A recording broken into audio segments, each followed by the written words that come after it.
ऐसे विषय की पड़ताल कर रहे हैं जिसने आप कह सकते हैं दशकों से कल्पना और हकीकत के बीच की रेखा को धुंधला किया हुआ है। यूएफओज यानी अज्ञात उड़न वस्तुएं। जी। हमारे हाथ लेस्ली कीन की किताब UFOs, generals, pilots and government officials go on the record के कुछ हिस्से लगे हैं। और ये किताब इसलिए खास है, मतलब इसमें सिर्फ सुनी सुनाई बातें नहीं हैं। इसमें 4 स्टार जनरल हैं, पायलट हैं, सरकारी अधिकारी। हाँ, यहाँ तक कि फ्रांस की स्पेस एजेंसी के पूर्व प्रमुख जैसे लोग, मतलब वो लोग जिनकी बातों को आप आसानी से नजरअंदाज नहीं कर सकते। बिल्कुल। तो हमारा काम आज यही है कि इन गंभीर गवाहियों से सच के नगीने निकालें। क्या वाकई ये अनुभवी लोग कुछ असाधारण देख रहे हैं? और अगर हाँ, तो इन चीजों में क्या खास है, इनकी खासियतें क्या है? और ये भी कि सरकारें, खासकर अमेरिकी सरकार, इन मामलों पर पर्दा क्यों डालती नजर आती है? ये मजाक और इनकार क्यों? चलिए कोशिश करते हैं इस उलझे हुए धागे को सुलझाने की। जरूर। तो शुरुआत करते हैं एक बहुत ही ठोस मामले से। बेल्जियम में 1989-90 के दौरान जो यूएफओ लहर देखी गई थी। हाँ, वो तो काफी चर्चित मामला रहा। हाँ, और ये कोई 1-2 दिन की बात नहीं थी, ये 2 साल से ज्यादा चली। हजारों लोगों ने अजीब, खामोश, तिकोनिया या डेल्टा आकार की चीजें देखी। बिल्कुल, और ये सिर्फ आम लोगों की बातें नहीं थी। जैसा आपने कहा, बेल्जियम एयरफोर्स के तत्कालीन deputy chief of staff major general Wilfried de Brouwer, हाँ, उनका नाम आता है। उन्होंने खुद सामने आके इसकी पुष्टि की थी और जांच का नेतृत्व भी किया। ये अपने आप में बहुत बड़ी बात है कि इतने ऊंचे पद पर बैठा कोई अधिकारी इसे इतनी गंभीरता से ले रहा था। सही। एयरफोर्स ने बकायदा F-16 लड़ाकू विमान भेजे इन चीजों को इंटरसेप्ट करने के लिए। और क्या हुआ? पकड़ पाए? नहीं, यही तो बात है। रेडार पर ये चीजें दिखीं, लॉक भी हुई, कई बार तस्वीरें भी ली गईं, जैसे वो पेटी रेशे की मशहूर तस्वीर है। हाँ, देखी है। लेकिन अंत में बेल्जियम सरकार ने खुले तौर पर पब्लिकली माना कि वो नहीं जानते ये क्या था। उन्होंने अमेरिका से भी पूछा कि कहीं आपके कोई सीक्रेट प्लेन तो नहीं। हाँ, और अमेरिका ने साफ किया कि ये उनके कोई गुप्त विमान नहीं थे। गजब। मतलब एक देश की पूरी वायुसेना कह रही है कि हमारे आसमान में कुछ अज्ञात उड़ रहा था जिसे हम न रोक पाए न पहचान पाए। बिल्कुल। अब आते हैं पायलटों के अनुभवों पर। डॉक्टर रिचर्ड हेन्स, जो पहले नासा से जुड़े थे। हाँ, एम्स रिसर्च सेंटर में। जी, उन्होंने एक बहुत जरूरी काम किया है। उन्होंने पायलटों के, आप सोचिए, 3400 से ज्यादा यूएफओ अनुभवों का एक इंटरनेशनल डेटाबेस तैयार किया है। 3400? हाँ, और उससे भी जरूरी, उन्होंने NARCAP की स्थापना की, national aviation reporting centre on anomalous phenomena. अच्छा, ये क्या है? ये एक तरह का सुरक्षित मंच है पायलटों के लिए, जहां वो बिना नौकरी जाने या मजाक बनने के डर के ऐसी घटनाओं की गोपनीय रिपोर्ट दर्ज करा सके। क्योंकि सच तो ये है कि कई पायलट डर के मारे चुप रह जाते हैं। हाँ, ये तो है। जैसे वो यूनाइटेड एयरलाइंस के कैप्टन डैनियल्स का मामला था 1977 का। उनके प्लेन के साथ कुछ अजीब हुआ था ना? बिल्कुल। उनका DC-10 विमान ऑटो पायलट पर उड़ रहा था, जब अचानक बिना किसी कमांड के उसने खुद ही बाईं और एक तेज मोड़ ले लिया। अपने आप? हाँ, जैसे कोई जबरदस्त मैग्नेटिक फोर्स उसे खींच रही हो। और इतने ही नहीं, कॉकपिट में जो तीनों कंपस थे वो गोल गोल घूमने लगे। बाप रे। कैप्टन डैनियल्स और उनका क्रू हैरान थे, थोड़े डरे हुए भी थे शायद, लेकिन उन्होंने इसे आधिकारिक तौर पर रिपोर्ट नहीं किया। क्यों? वही डर कि मजाक उड़ाया जाएगा या करियर पर बात आ जाएगी। लेकिन हर जगह ऐसा नहीं होता शायद। 2007 में ब्रिटेन के चैनल आइलैंड्स के ऊपर कैप्टन रे बॉयर ने जो देखा। हाँ, वो मामला अलग था। कैप्टन बॉयर ने 2 विशाल चमकती हुई सिगार जैसी चीजें देखीं और उनका अंदाजा था कि एक चीज तो करीब 1 मील लंबी हो सकती है। 1 मील? सोचिए जरा, 1 मील लंबी उड़ने वाली चीज। और दिलचस्प बात ये थी कि एयर ट्रैफिक कंट्रोल की प्राइमरी रडार ने भी उन चीजों की पुष्टि की। अच्छा। और कैप्टन बॉयर को उनकी एयरलाइन ऑरिगनी एयर सर्विसेज और ब्रिटेन की सिविल एविएशन अथॉरिटी CAA दोनों का पूरा समर्थन मिला। उन्होंने खुलकर इस बारे में बात की, बिना किसी डर के। तो ये दिखाता है कि रवैये में कितना फर्क हो सकता है। हाँ, ये शिकागो के ओहेयर एयरपोर्ट वाली 2006 की घटना से तो बिल्कुल उल्टा है। वहां तो बहुत सारे गवाह थे, पायलट, मैकेनिक्स, ग्राउंड क्रू। हाँ, वहाँ दर्जनों कर्मचारी थे यूनाइटेड एयरलाइंस के, जिन्होंने टर्मिनल C-17 के गेट के ऊपर एक गहरे भूरे रंग की धातु जैसी दिखने वाली तश्तरी को मंडराते देखा। क्या कर रही थी वो? कुछ मिनटों तक बस वहीं मंडराती रही, बिल्कुल खामोशी से। फिर अचानक एकदम तेजी से ऊपर उठी और बादलों को चीरती हुई गायब हो गई। और जाते जाते बादलों में एक साफ छेद जैसा बना गई। और एयरलाइन और FAA का क्या कहना था? पहले तो उन्होंने कहा कि उन्हें ऐसी कोई जानकारी नहीं है, मतलब एक तरह से इनकार कर दिया। अच्छा। गवाहों ने अपनी पहचान गुप्त रखी क्योंकि उन्हें नौकरी जाने का डर था। बाद में जब एयर ट्रैफिक कंट्रोल की टेप्स लीक हुई तो उनमें भी कंट्रोलर्स का मजाक और हिचकिचाहट साफ सुनाई देती है, जबकि पायलट बता रहे थे कि कुछ सीरियस है। और एक और मामला जो दिमाग में आता है वो इंग्लैंड का रेंडलिशम फॉरेस्ट वाला 1980 का। वो तो और भी सीधी मुठभेड़ लगती है, अमेरिकी एयरफोर्स बेस के पास। बिल्कुल, वो RAF बेंटवाटर्स और वुडब्रिज बेस के पास जंगल में हुआ था। पहले कुछ सुरक्षा कर्मियों ने अजीब रोशनी देखी। हाँ, सार्जेंट जिम पेनिस्टन और एयरमैन जॉन बरोज। जी, वो जांच करने गई और उन्होंने एक तिकोनिया धातु जैसा क्राफ्ट जमीन पर उतरे हुए पाया। पेनिस्टन तो उसके इतने करीब गए कि उन्होंने उसे छुआ भी। उन्होंने उसकी सतह पर उभरे हुए निशान महसूस किए और नोट्स और स्केच बनाए। उन्होंने छुआ भी? हाँ, और बाद में deputy base commander colonel Charles Halt, वो भी अपनी टीम के साथ गए। उन्होंने क्या देखा? उन्होंने जमीन पर 3 गड्ढे देखे जहां वो क्राफ्ट उतरा था। पेड़ों की टहनियां कटी हुई थीं और उनकी टीम ने उस जगह सामान्य से कहीं ज्यादा रेडिएशन दर्ज किया। रेडिएशन भी? हाँ, और उन्होंने आसमान में भी अजीब चमकदार चीजें देखी, जिनमें से एक ने उन पर रोशनी की किरण भी डाली। इस मामले में बाद में गवाहों ने ये आरोप लगाया कि एयरफोर्स की जो अपनी जांच एजेंसी है AFOSI, air force office of special investigations, हाँ, उन्होंने गवाहों से बहुत सख्ती से पूछताछ की और उन्हें चुप रहने को कहा, धमकाया भी। कुछ गवाहों ने बाद में गंभीर स्वास्थ्य समस्याओं की भी शिकायत की है। बाप रे। तो इन सभी विश्वसनीय गवाहों के अनुभवों से, मतलब जनरल, पायलट, सैन्यकर्मी, इन UFOs के बारे में क्या तस्वीर उभरती है? क्या कुछ कॉमन बातें हैं इनमें? हाँ, कई चीजें हैं जो बार बार सामने आती हैं। पहली बात तो ये कि ये ठोस फिजिकल चीजें लगती हैं, मतलब कोई रोशनी का खेल या मौसम की घटना नहीं। हाँ, सॉलिड ऑब्जेक्ट्स। बिल्कुल, इनके आकार अलग अलग बताए गए हैं। तिकोनिया जैसे बेल्जियम और रेंडलशिम में, तश्तरी जैसे ओहेर में, सिगार जैसा कैप्टन बॉयर ने देखा, V आकार का भी जिक्र आता है। और दूसरी बात? दूसरी और शायद सबसे चौंकाने वाली बात, इनकी जो तकनीक है वो हमारी समझ से बिल्कुल परे लगती है। किस तरह की क्षमताएं? मतलब क्या है जो हमारी समझ से परे है? देखिए, 2-3 बातें हैं जो लगभग हर गंभीर मामले में दिखती हैं।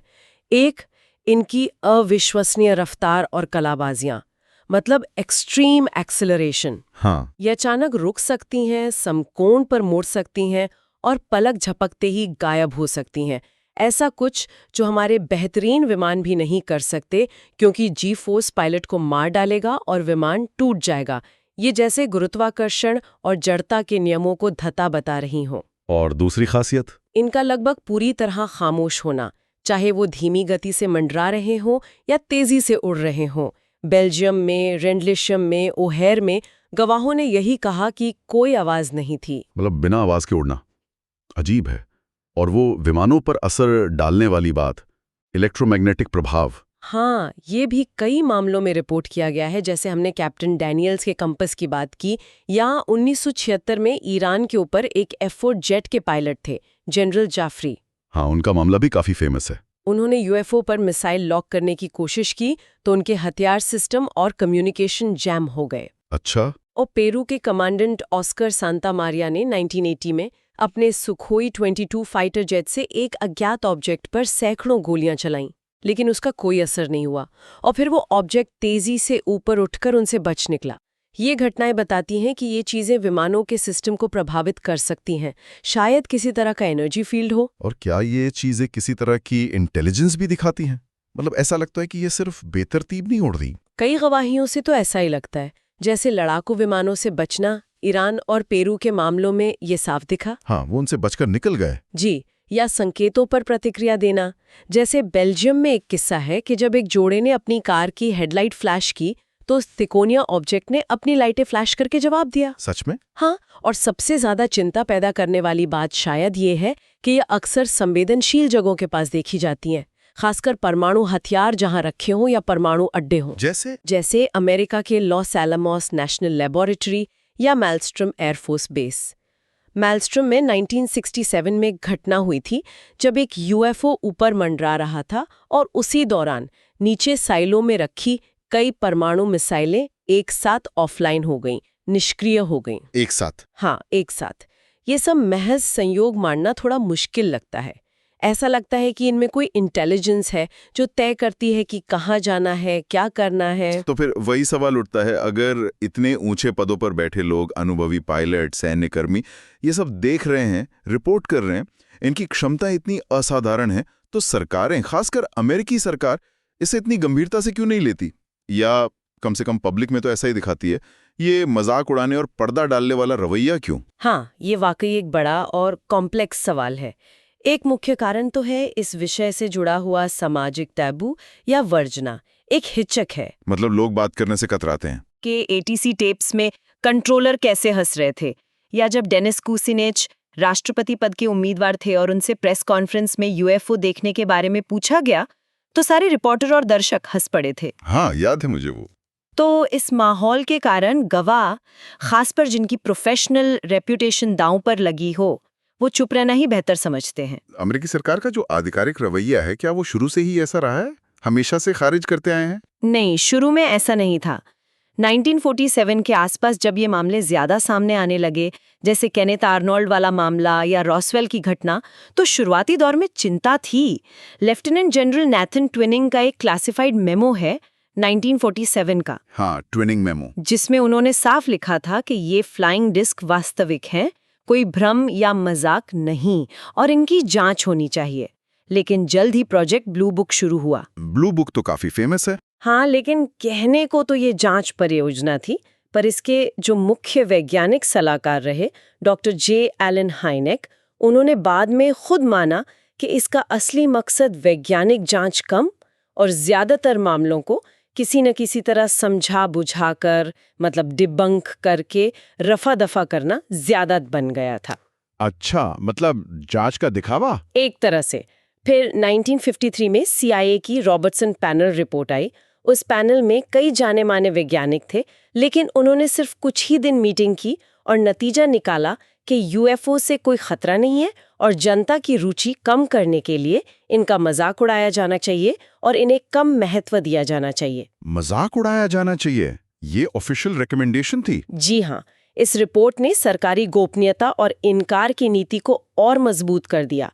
ये दशकों तक चलता रहा। जॉन कैलाहान का जो अनुभव आपने बताया, वो तो इस रवैये का एकदम सीधा सबूत लगता है। वो FAA के डिवीजन चीफ थे, कोई छोटे मोटे अधिकारी नहीं। बिल्कुल, वो FAA के एक्सीडेंट्स एंड इन्वेस्टिगेशन डिवीजन के प्रमुख थे। 1986 में जापान एयरलाइंस की फ्लाइट 1628 ने अलास्का के ऊपर एक बहुत बड़े यूएफओ का सामना किया। पायलटों ने इसे देखा, एयर ट्रैफिक कंट्रोलर ने इसे रडार पे ट्रैक किया, FAA के अपने रडार ने भी ट्रैक किया। तो सब तरफ से कंफर्मेशन था। हाँ, कैलाहैन और उनकी टीम ने इसकी पूरी जांच की, सारा डेटा इकट्ठा किया, पायलट और कंट्रोलर की बातचीत की रिकॉर्डिंग, रडार का प्रिंट आउट, सब कुछ। उन्होंने अपने बॉस FAA के एडमिनिस्ट्रेटर एडमिरल इंजन को ब्रीफ किया। इंजन इतने प्रभावित हुए कि उन्होंने कहा कि ये जानकारी राष्ट्रपति रेगन की वैज्ञानिक सलाहकार टीम और CIA को देनी चाहिए। एक मीटिंग बुलाई गई। और उस मीटिंग में क्या हुआ, ये जानना बहुत जरूरी है। कैलाहान बताते हैं कि उन्होंने मीटिंग में पूरा डेटा पेश किया, वीडियो टेप, रडार डेटा, सब कुछ। सब चुपचाप देखते रहे। मीटिंग के अंत में CIA के एक एजेंट ने खड़े होकर कहा, ये ब्रीफिंग कभी हुई ही नहीं, ये घटना कभी हुई ही नहीं, हम सब कभी यहाँ थे ही नहीं, ये सारी जानकारी जब्त की जाती है और आप सब गोपनीयता की शपथ लेते हैं कि इस बारे में कभी किसी से बात नहीं करेंगे। क्या बात कर रहे हैं? मतलब सीधे सीधे कवर अप? कैलाहान खुद हैरान रह गए। उन्हें लगा कि ये जानकारी तो राष्ट्रपति तक पहुंचनी चाहिए थी। शुक्र है कि उन्होंने कुछ डेटा की कॉपी चुपके से अपने पास रख ली थी, जिसे उन्होंने रिटायर होने के कई साल बाद सार्वजनिक किया। ये दिखाता है कि कैसे सिस्टम के अंदर ही जानकारी को दबाया जा रहा था। ये तो वाकई चौंकाने वाला है। फीनिक्स लाइट्स का जो मामला था 1997 का, उसमें भी तो कुछ ऐसे ही हुआ था। हजारों गवाह थे, लेकिन गवर्नर ने मजाक बना दिया। हाँ, एरिज़ोना के तत्कालीन गवर्नर फाइफ साइमिंगटन, हजारों लोगों ने फीनिक्स शहर के ऊपर एक विशाल, खामोश V आकार का क्राफ्ट उड़ते देखा था। ये मीलों चौड़ा बताया गया, लेकिन गवर्नर साइमिंगटन ने क्या किया? उन्होंने एक प्रेस कॉन्फ्रेंस बुलाई और अपने चीफ ऑफ स्टाफ को एलियन का मास्क पहना के खड़ा कर दिया और पूरे मामले को हंसी में उड़ाने की कोशिश की, ताकि लोग इसे सीरियसली ना लें। बिल्कुल। लेकिन कहानी यहीं खत्म नहीं होती। 10 साल बाद 2007 में साइमिंगटन ने खुद माना कि उन्होंने भी उस रात वो विशाल क्राफ्ट देखा था। उन्होंने खुद देखा था? हाँ, उन्होंने कहा कि वो उस समय इसलिए चुप रहे और मजाक किया क्योंकि वो जनता में दहशत नहीं फैलाना चाहते थे और उन्हें डर था कि अगर वो सच बोलेंगे तो उनका राजनीतिक करियर खत्म हो जाएगा, लोग उन्हें पागल समझेंगे। तो ये टैबू कितना गहरा है कि एक गवर्नर तक सच बोलने से डरता है। जी, यहाँ तक कि बैरी गोल्डवाटर जैसे कद्दावर सीनेटर, जो खुद एयरफोर्स रिजर्व में मेजर जनरल थे और आर्म्ड सर्विसेज कमेटी के मेंबर थे, वो भी राइट पैटरसन एयरफोर्स बेस से कथित यूएफओ फाइलों तक पहुंचने की कोशिश में नाकाम रहे थे। उन्हें कहा गया कि आप इस लेवल की जानकारी एक्सेस नहीं कर सकते। तो ये तो हुई अमेरिका की बात, जहां पर्दादारी और इनकार का रवैया दिखता है। क्या दुनिया के बाकी देशों में भी यही हाल है या वहां कुछ अलग है? नहीं, यहाँ काफी अंतर देखने को मिलता है। फ्रांस का उदाहरण लीजिए। वहाँ उनकी जो राष्ट्रीय स्पेस एजेंसी है CNES, हाँ, CNES, उसके तहत 1977 में GPAN नाम की एक इकाई बनाई गई जो अब GIPAN कहलाती है। ये कोई शौकिया समूह नहीं है, बल्कि एक ऑफिशियल सरकारी संस्था है जो दशकों से UFO रिपोर्ट्स की वैज्ञानिक तरीके से जांच कर रही है। अच्छा, वो बाकायदा जांच करते हैं? हाँ, और वो अपनी रिपोर्ट्स पब्लिश भी करते हैं। उन्होंने कई मामलों का विश्लेषण किया है, जैसे 1981 का ट्रांस एंड प्रोवेंस केस। वहाँ एक UFO के उतरने के बाद जमीन और पौधों पर अजीब भौतिक निशान मिले थे, जिनका लैब में विश्लेषण किया गया और रिपोर्ट सार्वजनिक की गई। और बेल्जियम का आपने जिक्र किया था शुरू में। हाँ, बेल्जियम सरकार और एयरफोर्स ने 1989-90 की UFO लहर के दौरान बहुत खुला और पारदर्शी रवैया अपनाया। उन्होंने जांच की, जनता को नियमित रूप से जानकारी दी और अंत में साफ तौर पर स्वीकार किया कि वो नहीं जानते कि वो तिकोनिया वस्तुएं क्या थीं। ये अमेरिका के रवैये से बिल्कुल अलग है। ब्रिटेन का क्या सीन है? वहां भी रेंडुलेशम जैसी घटना हुई? ब्रिटेन में भी रक्षा मंत्रालय MOD में कई सालों तक एक UFO डेस्क काम करता रहा। निक पोप जैसे लोग वहां काम करते थे और रिपोर्ट्स की जांच करते थे। हालांकि रेंडुलेशम जैसे कुछ संवेदनशील मामलों की जांच पर सवाल भी उठे हैं कि उसे ठीक से नहीं किया गया या दबा दिया गया, लेकिन कम से कम एक ऑफिशियल डेस्क तो था। और लातिन अमेरिका में भी कुछ देश हैं जो इसे गंभीरता से ले रहे हैं। हाँ, चिली ने 1997 में CFAA committee for the study of anomalous aerial phenomena का गठन किया है। ये सीधे उनकी सिविल एविएशन एजेंसी के तहत काम करती है और इसमें पायलट, वैज्ञानिक और सेना के विशेषज्ञ सब शामिल हैं। वो भी जांच करते हैं और रिपोर्ट्स जारी करते हैं। पेरू का भी नाम आता है शायद। जी, पेरू ने भी अपनी एयरफोर्स के तहत OIFA office for the investigation of anomalous aerial phenomena बनाई है।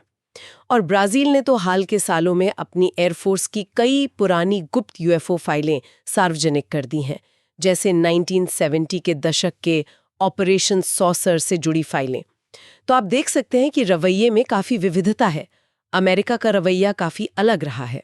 क्या कभी अंतर्राष्ट्रीय स्तर पर मिलकर काम करने की कोई कोशिश हुई इस पर, मतलब UN वगैरह में? हाँ, एक महत्वपूर्ण कोशिश 1978 में हुई थी। ग्रेनाडा के तत्कालीन प्रधानमंत्री थे सर एरिक गैरी। उन्होंने संयुक्त राष्ट्र में एक प्रस्ताव रखा था कि UN को सदस्य देशों के साथ मिलकर UFO रिसर्च को कोऑर्डिनेट करना चाहिए। अच्छा, UN लेवल पर? जी, डॉक्टर हाइनेक और डॉक्टर वेले जैसे शोधकर्ताओं ने भी उनका समर्थन किया था, लेकिन ये कोशिश सफल नहीं हो पाई। बाद में अमेरिकी स्टेट डिपार्टमेंट के कुछ दस्तावेज सामने आए, जिनसे पता चला कि अमेरिकी प्रतिनिधिमंडल ने पर्दे के पीछे से इस कोशिश को नाकाम करने में भूमिका निभाई थी। मतलब अमेरिका नहीं चाहता था कि UN इसमें पड़े? ऐसा लगता है। हाल ही में 2007 में coalition for freedom of information CFI नाम का एक समूह बना। इसमें कई देशों के पूर्व सैन्य और सरकारी अधिकारी शामिल हैं और इनमें से कई वो लोग हैं जिनकी गवाहियां लेस्ली किकीन की किताब में भी हैं। हाँ। उन्होंने एक घोषणा पत्र जारी किया। इसमें उन्होंने अमेरिकी सरकार से अपील की है कि वो इस विषय पर गंभीरता से ध्यान दे, जो भी जानकारी है उसे साझा करे और एक आधिकारिक खुली जांच एजेंसी बनाए। तो ये लोग अब खुलकर सामने आ रहे हैं। बिल्कुल। तो इन सब बातों से फिर वही बड़े सवाल उठते हैं। सबसे बड़ा सवाल, क्या ये चीजें वाकई किसी और दुनिया से आई हैं? एलियंस, किताब इस बारे में क्या कहती है? देखिए, किताब या उसमें शामिल गवाह सीधे तौर पर ये दावा नहीं करते कि ये साबित हो चुका है कि ये एक्स्ट्रा टेरेस्ट्रियल है, लेकिन वो जोर देते हैं कि इसे एक गंभीर संभावना के तौर पर देखना चाहिए और इसे वैज्ञानिक जांच से बाहर नहीं रखना चाहिए, जैसा कि बेल्जियम के जनरल डी ब्रावर ने भी कहा था। हाँ, वैज्ञानिक अक्सर जो तर्क देते हैं कि तारों के बीच की दूरी बहुत ज्यादा है, यात्रा में हजारों लाखों साल लग जाएंगे, ज्ञात भौतिकी के नियम इसकी इजाजत नहीं देते। हाँ, वो लाइट ईयर वाली बात जी। लेकिन इसके जवाब में फर्मी पैराडॉक्स का जिक्र आता है कि अगर ब्रह्मांड इतना बड़ा है और जीवन की संभावनाएं हैं, तो उन्नत सभ्यताएं अब तक हमसे मिली क्यों नहीं? कहाँ है सब? शायद यूएफओ इस पहेली का एक हिस्सा हो। साथ ही तेज यात्रा की जो सैद्धांतिक संभावनाएं हैं, जैसे वॉर्म होल या वॉर्प ड्राइव, या ये विचार कि कोई हमसे लाखों साल पुरानी सभ्यता ऐसी तकनीक विकसित कर सकती है जिसकी हम आज कल्पना भी नहीं कर सकते, इन तर्कों को भी सामने रखा जाता है। तो संभावना को खारिज नहीं किया जा सकता। और अमेरिका में इतनी ज्यादा गोपनीयता क्यों है? किताब में इसके क्या संभावित कारण बताए गए हैं? कई संभावित कारण हो सकते हैं और शायद सच्चाई इन सब के मिश्रण में हो। पहला, राष्ट्रीय सुरक्षा का मुद्दा। अज्ञात क्षमता और इरादे वाली चीजें आपके हवाई क्षेत्र में घूम रही हैं, ये किसी भी देश के लिए चिंता का विषय है। ठीक है। दूसरा, जनता में घबराहट या सामाजिक अस्थिरता फैलने का डर। अगर सरकार मान ले कि हमारे आसमान में ऐसी चीजें उड़ रही हैं जिन पर हमारा कोई कंट्रोल नहीं है, तो शायद पैनिक फैल सकता है। हो सकता है। तीसरा, एक संभावना ये भी है, जिस पर काफी बहस होती है, कि शायद सरकार अपनी ही किसी अति गोपनीय एरोस्पेस तकनीक को छिपा रही हो। मतलब ये ब्लैक प्रोजेक्ट्स या यूएसएपीज, अनएक्नॉलेज्ड स्पेशल एक्सेस प्रोग्राम्स हो, और यूएफओ की कहानियां एक तरह का कवर हो। अच्छा, मतलब ये हमारे ही सीक्रेट एयरक्राफ्ट हो। कुछ मामलों में ये हो सकता है, लेकिन सभी मामलों को, खासकर पुरानी घटनाओं या उनकी क्षमताओं को देखते हुए, इससे समझना मुश्किल लगता है। चौथा कारण ये हो सकता है कि सरकार शायद ये स्वीकार नहीं करना चाहती कि वो ऐसी उन्नत तकनीक के सामने असहाय है।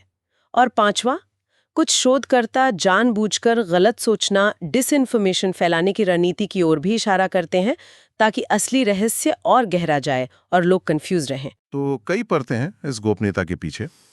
आखिर में इन अनुभवी लोगों के मुताबिक, जिन्होंने ये सब देखा है या जांचा है, आगे का रास्ता क्या होना चाहिए, क्या करना चाहिए? किताब में शामिल लगभग सभी प्रमुख गवाह, जैसे पूर्व गवर्नर साइमिंगटन, जनरल डी ब्रावर, कैलाहान और सीएफआई के सदस्य, वो सब एक ही बात पर जोर देते हैं। अब समय आ गया है कि इस विषय को गंभीरता से लिया जाए, इसका मजाक उड़ाना बंद हो। हाँ। और इसकी खुली, सार्वजनिक और कठोर वैज्ञानिक जांच होनी चाहिए। वो अमेरिका में एक समर्पित एजेंसी बनाने की वकालत करते हैं, जो बिना किसी पूर्वाग्रह के डेटा इकट्ठा करे, उसका विश्लेषण करे और पारदर्शी तरीके से निष्कर्षों को साझा करें। मतलब सीक्रेसी खत्म हो। बिल्कुल। कुछ विचारक, जैसे राजनीतिक वैज्ञानिक अलेक्जेंडर वेंट और रेमंड डुवाल, इससे और गहरे स्तर पर देखते हैं। वो कहते हैं कि यूएफओ की घटना हमारी मानव केंद्रित सोच, एंथ्रोपोसेंट्रिज्म को चुनौती देती है। वो क्या है? मतलब ये धारणा कि केवल हम मनुष्य ही ब्रह्मांड में बुद्धिमान और सबसे महत्वपूर्ण प्राणी हैं। वो कहते हैं कि यूएफओ एक ऐसी वैज्ञानिक विसंगति है, अनोमली है, जो अगर सच साबित हुई तो ये हमारे पूरे विश्व दृष्टिकोण को बदल सकती है। ये एक पैराडाइम शिफ्ट ला सकती है, जैसा कि वैज्ञानिक दार्शनिक थॉमस कून ने कहा था। ये विज्ञान और ब्रह्मांड में हमारे स्थान के बारे में हमारी समझ को जड़ से हिला सकती है। ये तो बहुत गहरी बात है। तो आज की इस पड़ताल से, लेस्ली कीन की किताब में दर्ज इन जबरदस्त गवाहियों के आधार पर, हमने देखा कि सेना के जनरलों से लेकर अनुभवी पायलटों और उच्च सरकारी अधिकारियों तक कई बेहद विश्वसनीय लोगों ने ऐसी हवाई घटनाओं की रिपोर्ट की हैं जिन्हें पारंपरिक तरीके से समझाया नहीं जा सका है। हाँ, और ये वस्तुएं ऐसी असाधारण क्षमताएं दिखाती हैं, अविश्वसनीय रफ्तार, खामोशी, हमारे सिस्टम पर असर, जो हमारी जानी पहचानी तकनीक से कहीं आगे लगती हैं। हमने ये भी देखा कि दुनिया भर में सरकारों का रवैया इस पर कितना अलग रहा है। जहां अमेरिका में दशकों तक इनकार, मजाक और गोपनीयता हावी रही, इसके चलते सबूत दबाए गए और गवाह चुप रहे या चुप करा दिए गए। वहीं फ्रांस, बेल्जियम, चिली जैसे कुछ देशों ने ज्यादा खुलापन दिखाते हुए आधिकारिक तौर पर वैज्ञानिक जांच का रास्ता अपनाया है। और महत्वपूर्ण बात यह है कि अब कई उच्च स्तरीय व्यक्ति जो पहले चुप थे वो खुलकर सामने आ रहे हैं और कह रहे हैं कि भाई अब बस इस विषय को गंभीरता से लेने और वैज्ञानिक तरीके से जांचने की जरूरत है। वो अब मजाक या कैबू से डर नहीं रहे। और अंत में सोचने वाली बात शायद यही है, जैसा कि इन स्रोतों से उभरता है, राष्ट्रीय सुरक्षा के संभावित खतरों से लेकर ब्रह्मांड में हमारी जगह जैसे गहरे दार्शनिक सवालों तक को देखते हुए इस विषय को लगातार खारिज करने या नज़रअंदाज करने से आखिर हासिल क्या होता है? क्या ये बेहतर नहीं होगा, जैसा कि इन अनुभवी अधिकारियों और विशेषज्ञों ने आग्रह किया है, कि हम अपने पूर्वाग्रहों को एक तरफ रखकर एक खुली, वैश्विक और कठोर वैज्ञानिक जांच शुरू करें, चाहे उसके नतीजे कुछ भी हों? अगली बार तक सोचते रहिए।